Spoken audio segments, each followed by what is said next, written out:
What's going on, everybody? Welcome back to another episode of Closing the Deal. I am your host, Sam Enright.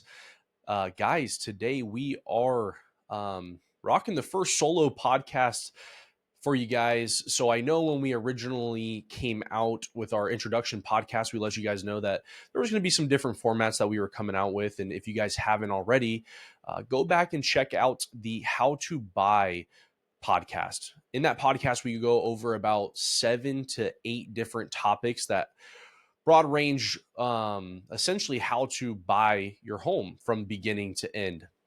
Now, in that episode, it was a little bit of a lengthier one, but we were not able to dive into necessarily the ins and outs of each and every single topic that we covered. And so we thought that it would be great if we came up with individual podcasts for things that were discussed on there that apply to Zach and I's role in the loan or buying process. And so we decided to do a breakdown of each individual topic for our own episodes. And so today I'm bringing you guys our second of the series, which is the pre-approval process. Going to dive into that, let you guys know what the ins and outs of that are, why it's important, and hopefully provide a little bit of value and insight into why you will hear us talk about so often on this podcast how important it is to get pre-approved. So guys, going to get started on what is a pre-approval. So a pre-approval to me is the easiest way that I can describe it is a pre-look into all of the documentation that the underwriter is going to want to review when you go into contract on your property. So the reason that this is vitally important is because it gives us an inside look into these items before we get to the underwriting process, which is important because if you go out and you offer on a property and you go in a contract and these things haven't been reviewed, there's a chance that some documentation or some information that was put on the application could be incorrect or was not looked at properly, or there's a plethora of different options that could happen, and sometimes it can lead to your contract falling through. And that would be obviously heartbreaking for you, obviously not ideal for the agent, not ideal for the listing agent and the sellers and everybody involved. So the reason that pre-approvals are so popular and so widely talked about is because this allows the lender an inside look into things such as your income, such as credit, and sometimes banking, to see if there's any problems or things that may come up in the process that can be addressed in the beginning. And this is why, we've talked about a pre-approval being so valuable to sellers, is because this document lets the sellers know that your lender has done their due diligence and gone in and looked over these items ahead of time. So that allows you to shop with confidence, and that allows sellers to accept offers with confidence. So getting started at the beginning of the pre-approval process, what does that look like?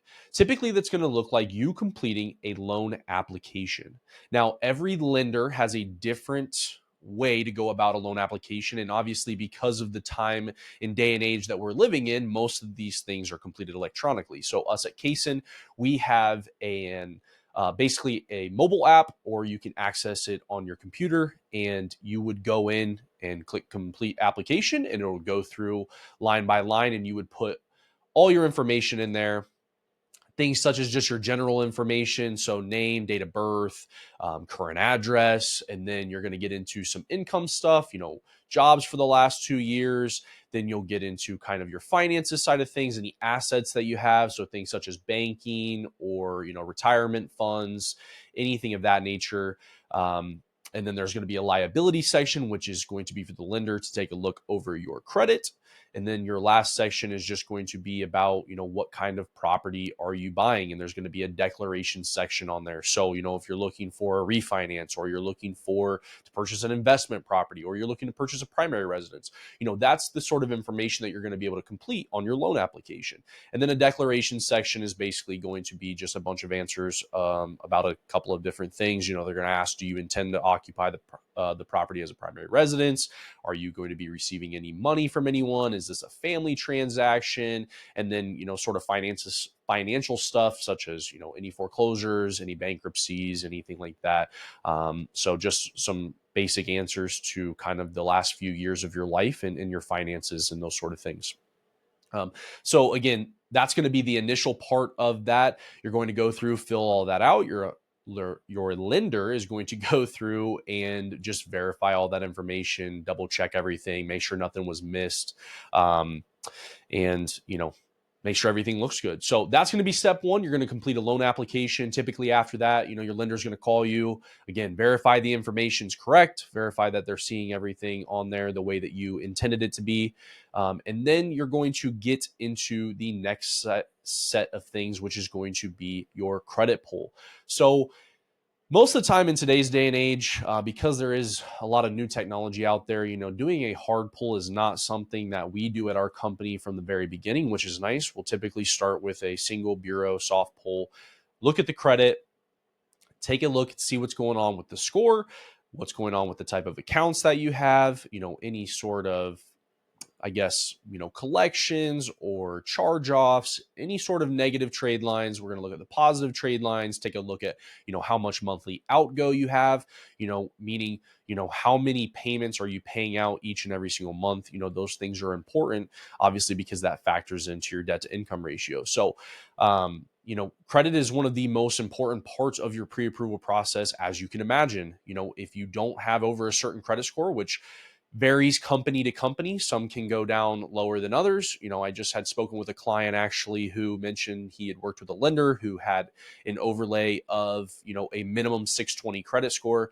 We actually at our company have a couple of investors that we work with that can potentially go down to 580. And then the rest kind of fall in that line of like 600. So, for that, obviously every company is going to be a little bit different. Each one has their own sets of rules that they abide by in their company specifically. So you're going to want to ask them about that, or I'm sure they'll tell you about that after they review. So don't think that, if you don't have a certain credit score, that that's going to be, disqualify you from every company out there. Because again, some companies install their own overlays and will take, a certain score that maybe another company will take. So keep that in mind when you're out there shopping for different lenders and looking around. So, and then again, credit, if there is issues with the credit, we're going to call the client up. We're going to discuss that. We're going to talk about what we're seeing and, typically going to refer you out to either a credit repair company or, if you're kind of on that borderline, we actually have a service in our company that allows us to do kind of like, an in-house credit score repull where, we have a company that we work with that will say, whether or not there's a certain amount of points that could be increased, and it will create a plan for us. And we can send that to you. And if you follow that plan, you have a certain percent chance likelihood of that score getting up to whatever that number is.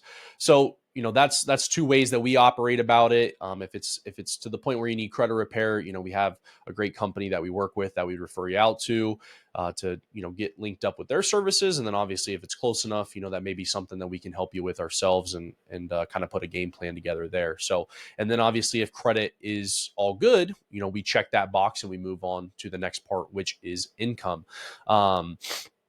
So income documentation, this is vitally important. Again, the reason that it's so important is because oftentimes, when you are someone applying for a loan, you don't necessarily know how the loan programs look at income specifically. So sometimes you have very easy income out there. So if you're a salary employee and you make a certain amount each year, let's just say you make $60,000, that very easily works out to $5,000 gross every single month. That's a very easy income calculation, not only for the client to make themselves, but also for us to make the lender. So we just get documentation, coincide that information is correct, and we go from there. Now, where things can get a little bit trickier is if you are self-employed, that would require, an inside look at tax returns to see how you file your taxes each year. Oftentimes we work with clients who enjoy the benefits of owning their own business and the tax breaks that you can get with that. But oftentimes, let's say we have a client who shows, $400,000, $500,000 in gross receipts for the year, gross income. But after all their tax write-offs, deductions, those sort of things, they end up, with a income of around 50,000. That drastically can change your income calculation. We tell self-employed people this all the time. Unfortunately, you can't have your cake and eat it too. So if you do, or if you are somebody who enjoys the benefits of being able to write off those things in taxes, you do have to understand that that sometimes can compromise your ability to get loan products, because again, they're going to go off of whatever the actual income calculation ends up being after all of those tax write-offs, deductions, those sort of things. Now, there's actually a formula for it. You can go through online, like Fannie Mae has an income calculator. You go in, you put all the information in. There are some things that are filed that can be put back into the income, such as like depreciation comes to mind. That's something you can add back in. But we have seen some self-employed borrowers who write off everything under the sun and come in and have only made $20,000-$30,000 of actual income on paper for that year. And that's sometimes where we get stuck using that income for them. So that's something to be aware of. So for self-employed, it's always important to look over tax returns. If you're an hourly employee, if you work a set amount of hours, typically that income calculation is very easy. What is your hourly rate times how many hours you're working a week? So let's say you are scheduled to work 36 hours a week or 40 hours a week. As long as you are meeting that criteria every single week without deviation, your income calculation is going to be very easy. Again, it's going to be your hourly wage times those hours times 52 weeks divided by 12, and we're going to come up with your gross income right there. Now, if you are someone who, let's say, is scheduled to work 40 hours a week, but you decide, that you want to leave a few minutes early, a couple times a week, and now, your pay stubs, one says 40 hours, the next one says 37 hours, the one after that says 38 hours, and then there's one with 34 hours.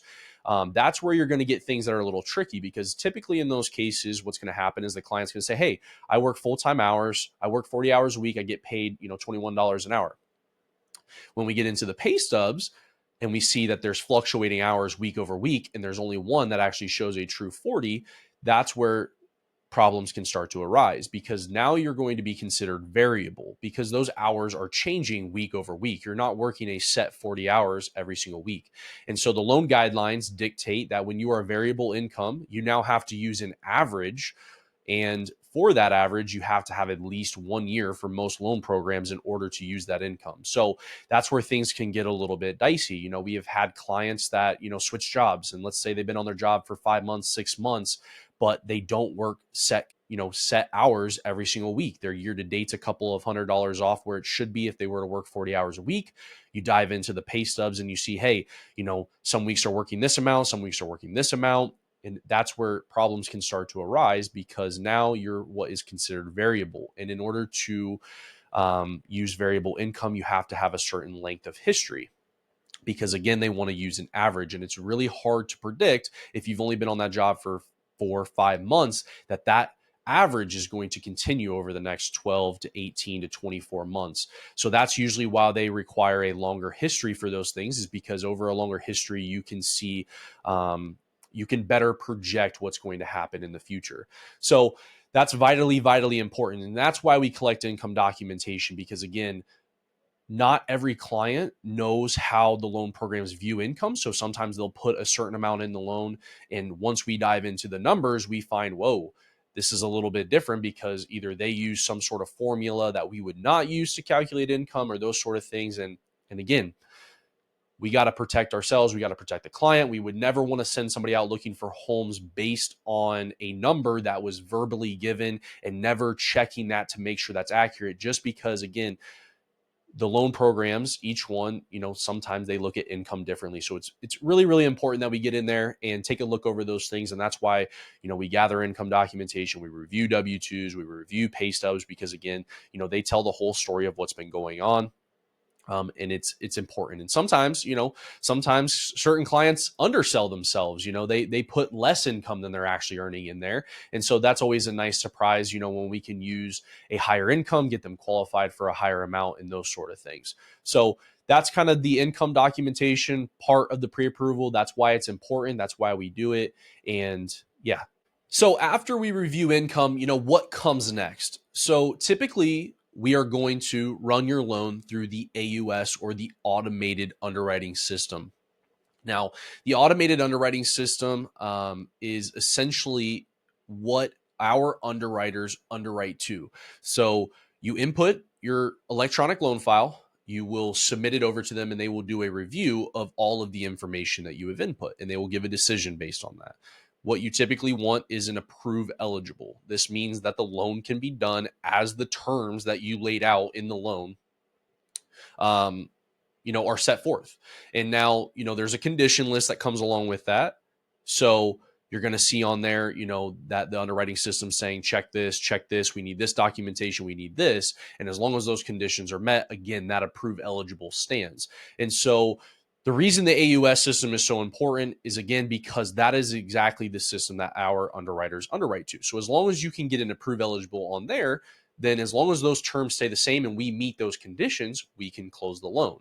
And so it's really, really important that we put each loan into the system because, again, they can change. So every loan's looked at a little bit different. Every credit score is looked at different. There's so many different things that go into a loan. So you have different purchase prices, you have different down payment amounts, you have different assets, different reserves. You have whether or not they own a property, whether or not their funds are coming from themselves or they're coming from gifts. And again, different credit scores, you have different income amounts, you have different debt to income ratios. And so there's a lot of factors going in to each loan. And so that's why it's important, because sometimes, let's say you have a client who is in the lower credit score realm and, they're looking at an FHA program with the minimum down payment, but all they have is their down payment. All they have is the funds they're going to need to bring to closing. Sometimes the system will say, we're not going to give you an approve eligible until you add in reserves or, meaning they have money sitting aside in a bank account to make their payment if they needed to, and so every loan is different. And that's why we throw the loan into the underwriting system in order to verify that the terms and the way that we have the loan structured is going to work for that client.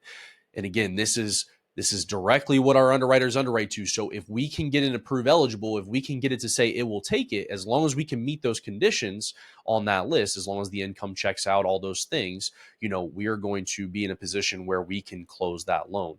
So that's why it's so vitally important that we run it through the AUS system, because again, it's kind of a confidence boost for everybody involved. It makes us, the lender, feel good because we've seen, hey, the underwriting system is willing to take this loan as we have it structured. And then we can communicate that to the buyer. We can communicate that to the buyer's agent and say, hey, look, this is how we have it structured. If we meet this structure, we are going to be able to close this loan. And then that way they can go out and know, hey, this is how we have to structure these, our offers. We have to be under this certain purchase price, or we have to be under this certain payment each month, or we have to bring this amount of down payment, those sort of things, or we have to have this much in reserves.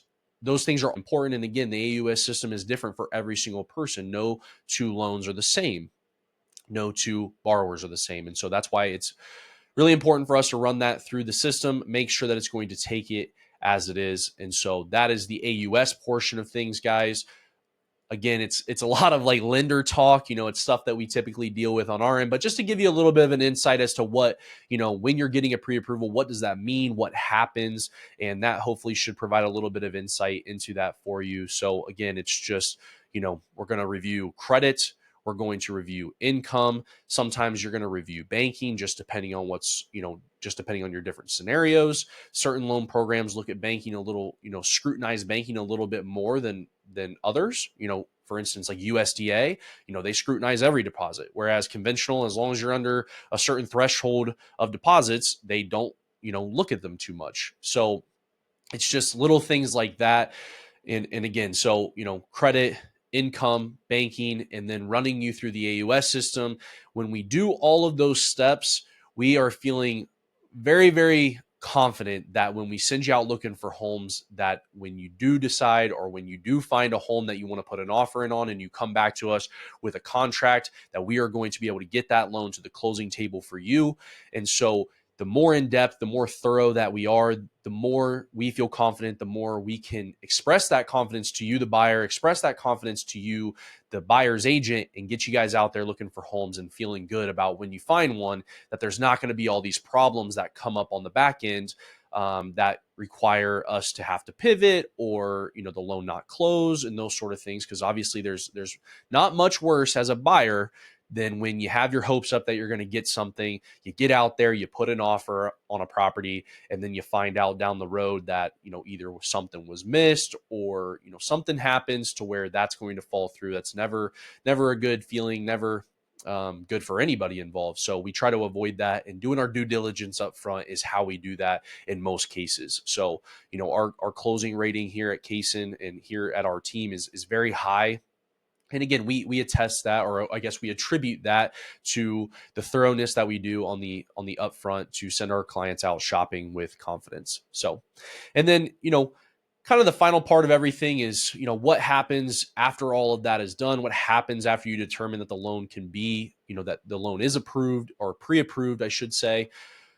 We're going to issue a pre-approval letter. We're going to put an email chain together, make some phone calls. We're going to call you, discuss the numbers, put an email together, put the numbers in the email, and give you a pre-approval letter that will send you out looking for homes. So I don't know about other companies, but I think I'm pretty sure a pretty industry standard rule that we're going to our pre-approvals are good for 120 days because that's how long our credit reports are good for. So, you have basically 4 months to find a property, really 3, because it's going to take you about 30 days to close on that loan. So if you don't want to have to repull your credit before you close on the loan, typically we tell people, hey, you want to find a home around day 90. That way we have those 30 days between 90 to 120 to get your loan closed without having to repull the credit. But yeah, so you're typically going to get 3 months to go out and find a home. Obviously, if, as long as nothing changes with your credit, if you go over that time period, it's not typically going to be a huge deal. But, that is a caveat that we tell people, sometimes things happen in those months where you have to either put more money on a credit card or, maybe you missed a payment and you didn't realize it. Those things can be extremely detrimental to your credit. And that's why we put those date ranges on there, is because as soon as that credit expires, if we have to pull a new credit and your credit is dropped, that can drastically change where you were being pre-approved at. So always be mindful of those things. If you are actively shopping for a home, and something comes up, let your lender know, communicate that with them. Say, hey, I have this issue. I'm thinking about doing this. What do you think that's going to do for my pre-approval letter? Again, we are the experts in the industry. We're here to help. We tell our clients that all the time. It's vitally important. We are, again, we're here to help. We're here to provide solutions. And picking up the phone and just saying, hey, here's what's going on, what do you think I should do? Should I do this? Is it okay if I open this credit account? Those sort of things. And your lender should be able to work through those things with you, hopefully give you some sound advice to direct you.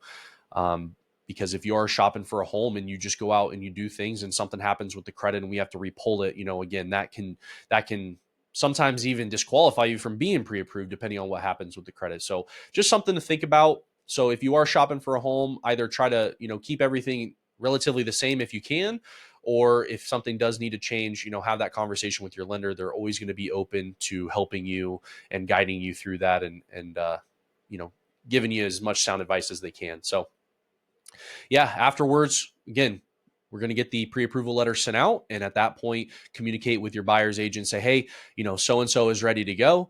We have looked over everything. Here's their, kind of their purchase price range that they're looking in, and, send you off looking for houses. And at that point, your buyer's agent kind of takes over, and they'll get you set up on some sort of, like a drip on the MLS for properties that you're looking for, whatever those are, if you're looking for a certain bedroom count, bathroom count, acreage, those sort of things. And again, Zach's going to get into that on our next episode, because that's going to be the next breakdown is the house hunt and what happens there. So I'll leave him to tell you guys about that. But, that's kind of the end of the road for us there. Obviously, we are available throughout the process. If there's any homes that you like, that you want to know what a payment is, or any questions you have, we're always available. But, it's typically when the buyer's agent's going to take over and get you out there looking for homes. And once you guys, put in an offer on one, that's when we'll step back in and work on the financing side of things. So guys, I hope this makes a lot of sense for you. I hope it provides some value as to what you can expect when you do go out to get pre-approved for a home loan,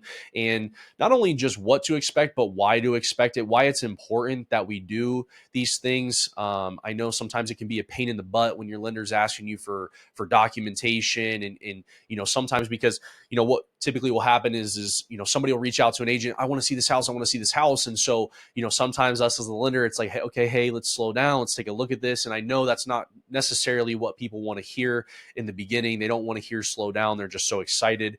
But it is important to kind of take a step back. Let's look at everything and make sure it makes sense, because again, you're going to end up with more heartbreak down the road if those steps are not taken. And so again, that's kind of the thought process behind it all. So hope you guys found it valuable. Appreciate you guys tuning in and checking this episode out. So we'll be unveiling more for the How to Buy a Home series and kind of breakdowns of the individual topics that we covered. So Zach will be on the next one with you guys, and then after that, I think we'll be joining back up on a duo one again. So appreciate y'all tuning in. If you guys haven't already, please subscribe, give us a like, give us a follow. We're on all the social media platforms: Instagram, Facebook, YouTube, and then you guys can find us on Apple Podcasts, Spotify Podcasts, wherever you guys get your podcasts. So appreciate y'all tuning in, and we will see you on the next one. Have a great one.